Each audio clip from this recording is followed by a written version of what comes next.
Halo Sobat Nick Lovers, kembali lagi di channel Nick Boykun. Kali ini kita akan membahas sejarah ajaran Jawa kuno. Sebelum Islam datang di Pulau Jawa masih dihuni oleh mayoritas agama Hindu, dan nenek moyang Pulau Jawa masih penganut ajaran Kapitayan. Yang membawa dan penyebar agama Kapitayan ini menurut para penganut adalah Danyang Semar, keturunan Sang Hyang Ismoyo Jati, yang berasal dari Lemuria, yakni sebuah benua yang tenggelam karena diterjang banjir besar, yang membuat Semar bersama kaumnya mengungsi ke Pulau Jawa.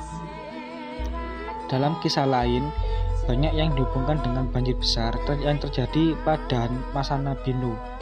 Selain Semar, ada juga saudaranya yang bernama Togo atau disebut dengan Sang Hyang Antogo, yang dikenal yang ditinggal di luar Jawa dan juga mengajarkan agama Kapitayan, namun dengan cara sedikit berbeda. Satu lagi, saudara Semar yang bernama Sang Hyang Manikmoyo yang ditinggal di dalam alam gaib atau kayangan, agama yang disebut Kapitayan ini memuja Tuhan yang mereka Sang Hyang Taya, karena dari kata Taya adalah sowung atau kosong, hampa, dan tidak bisa dipikir, dibayangkan, serta dideteksi dengan cara panca indera.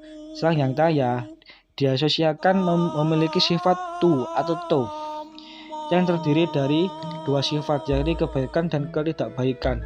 Tu dipercaya tersembunyi dalam berbagai benda yang mengandung kata tu, seperti batu, tungku atau bangunan suci, tunda, bangunan berunda, turga, batang pohon, dan yang lain. Serta yang lain berawal tu. Dalam pemujaannya pun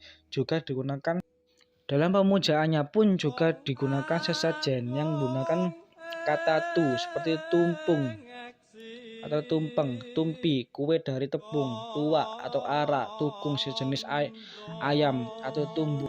Ada pula cara pemujaan para penganut Kapitayan ini berbeda antara masyarakat awam dengan para rohaniawan untuk menyembah Sang Hyang Taya.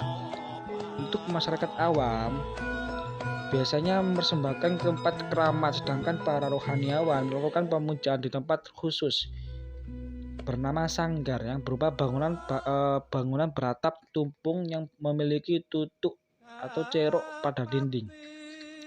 Dengan ini, tata cara bersembah yang dilakukan para rohaniawan diawali dengan tulajek atau berdiri tegak, tepat ke arah tutuk ceruk, dengan tangan diangkat untuk memanggil Sang Hyang Taya agar bersemayam di tutut atau hati.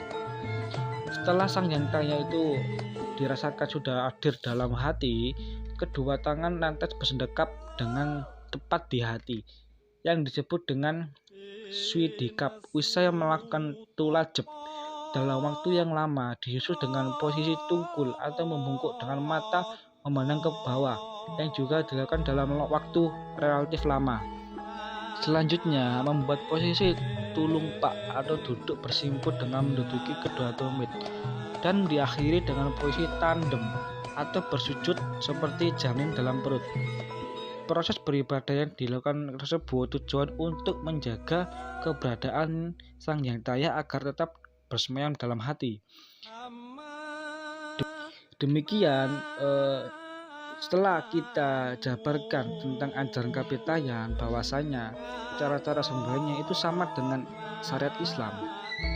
Asli penduduk Jawa kuno yang disebut Kapitayan pemeluk ajaran Kapitayan yang bukan menyembah nenek moyang maupun roh, melainkan kepada Tuhan yang mereka sebut dengan Sang Hyang Taya. Inilah ajaran asal usul nenek moyang sebelum Islam diajarkan di Pulau Jawa.